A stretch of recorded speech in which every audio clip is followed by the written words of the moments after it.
नाज़रीन किराम अस्सलाम वालेकुम वरहमतुल्लाहि वबरकातुह। मुफ्ती सलमान अज़हरी साहब के ताल्लुक़ से जो बेल हुई है तो उसकी खुशी की लहर भी माशाअल्लाह उनके चाहने वालों में बड़ी तेज़ी के साथ लहर सी दौड़ गई खुशी की। लेकिन इसमें मैं आपको एक बतला दूं बात कि बहुत से लोग इस तरह की भी बातें कर रहे हैं कि हज़रत को रिहाई मिल चुकी है। लेकिन मेरे पास जो अपडेट है मैं उसके ताल्लुक़ से आपको बतलाना चाहूँ, ये तहफ़्फ़ुज़ नामूस रिसालत जो ग्रुप है उसमें जो ख़बर मौसूल हुई है तो आप देखते जाएं, इसमें लिखा हुआ है कि हज़रत को ज़मानत तो मिल चुकी है, लेकिन अभी जो मोड़ासा डिस्ट्रिक्ट अरावली की तीसरी थर्ड यानी कंप्लेन की वजह थी तो उसकी वजह से हज़रत को अभी रिहाई नहीं मिल पाएगी, बल्कि अभी आपको पुलिस के साथ में राजकोट या अहमदाबाद भी जाना होगा। इसका मतलब यह है कि ज़मानत तो इसमें हो चुकी, बेल तो मिल चुकी, लेकिन हज़रत की अभी रिहाई नहीं हुई है।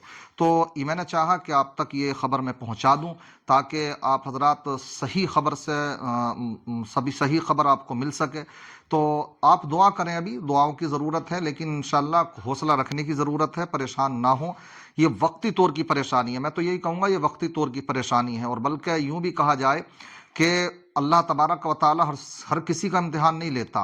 इम्तिहान उन्हीं का लिया जाता जो अल्लाह के मुकर्रब बंदे होते हैं, जिनके रुतबे हैं सिवा, उनके लिए सिवा मुश्किल है।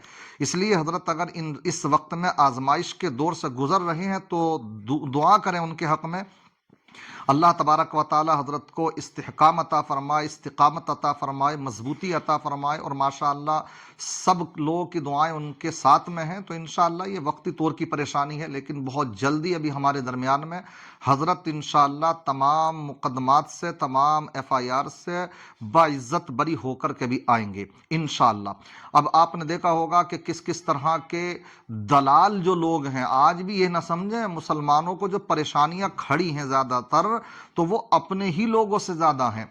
मगर मैं यही कहूँगा कि मुद्दई लाख बुरा चाहे तो क्या होता है, वही होता है जो मंजूर खुदा होता है। और अल्लाह को यही मंजूर होता कि जो उसके महबूब बंदे होते हैं तो अल्लाह तबारक व ताला उनका इम्तिहान लेता है। और इससे इम्तिहानात की घड़ियों से इंसान अगर गुजरता है तो इससे हिम्मत नहीं हारना चाहिए।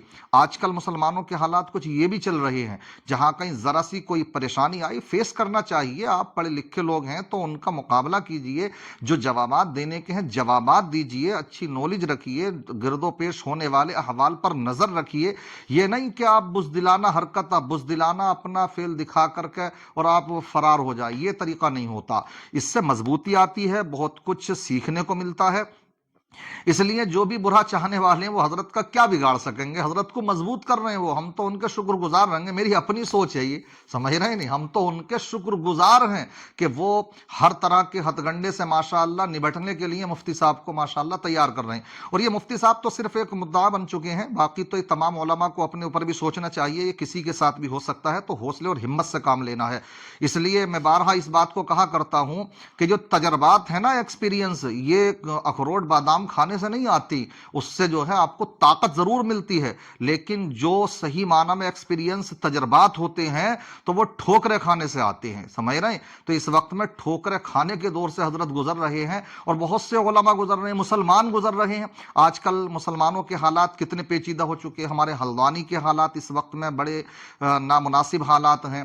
तो इससे निपटने का एक तरीका यही है कि मुसलमानों को मैं पैगाम देना चाहूंगा कि थोड़ा धैर्य रखें, समझ रहे हैं। कभी भी आप प्रशासन का मुकाबला करने की कोशिश ना करें, कभी भी कोई भी इंसान प्रशासन से नहीं जीत सकता है, वो दाव पेच जानते हैं, वो कहीं भी फंसा सकते हैं आपको। आप अपनी लड़ाई अगर लड़ना चाहते हैं हुकूक की तो आप अपनी लड़ाई जो लड़िए तो वो कलम के जरिए से लड़िए। इसलिए कभी भी दंगाई ना बने, कभी भी आप एहतजाज के लिए ना निकले खामखा वाले। इसलिए अगर आपको लड़ाई लड़नी है तो कलम के जोर पर लड़नी होगी। इसलिए धैर्य रखें, वक्त इस वक्त में मुसलमानों के लिए बहुत नाजुक है। 24 का इलेक्शन तैयार है, सर पर है। इसलिए देखने में यह आता निचोड़ लुब्बे लुबाब पूरे हिंदुस्तान का کہ جو فسادی لوگ ہیں وہ یہ چاہ رہے ہیں کہ کسی بھی طریقے سے ماحول بگڑے، مگر آپ ہمت سے کام لیجئے، آپ یہ ٹھان لیجئے کہ انشاءاللہ ہمیں یہاں کا جو پرامن ماحول ہے اسے نہیں بگڑنے دینا۔ انشاءاللہ جب آپ اپنے یہ ٹھان لیں گے تو ان کے تمام منصوبے فیل ہوتے جائیں گے۔ سازشیں بہت کی جا رہی ہیں۔ بہرحال میں اس پوزیشن میں نہیں ہوں کہ یہاں سے آپ کو کچھ خبر دے سکوں، اس لیے جو ہے ابھی بعد میں دیکھا جائے گا انشاءاللہ۔ بس دعا کریں، ہلدوانی والوں کے لیے بھی دعا کریں، مفتی صاحب کے لیے بھی دعا کریں۔ انشاءاللہ مفتی صاحب بہت جلد تمام مقدمات سے بری ہو کر کے، بے قصور ہیں وہ، انشاءاللہ ہمارے سامنے آئیں گے۔ اللہ تعالیٰ علماء کا سایہ ہم سب کے اوپر دراز فرمائے، تمام ہم عالم اسلام پر رحم و کرم فرمائے، مسلمانوں پر رحم و کرم فرمائے، ہمارے اس ملک میں امن و سکون قائم فرمائے، شر پسندوں کے شر سے، فتنہ گروں کی فتنہ بازیوں سے سب کو محفوظ و مامون فرمائے۔ السلام علیکم ورحمۃ اللہ وبرکاتہ۔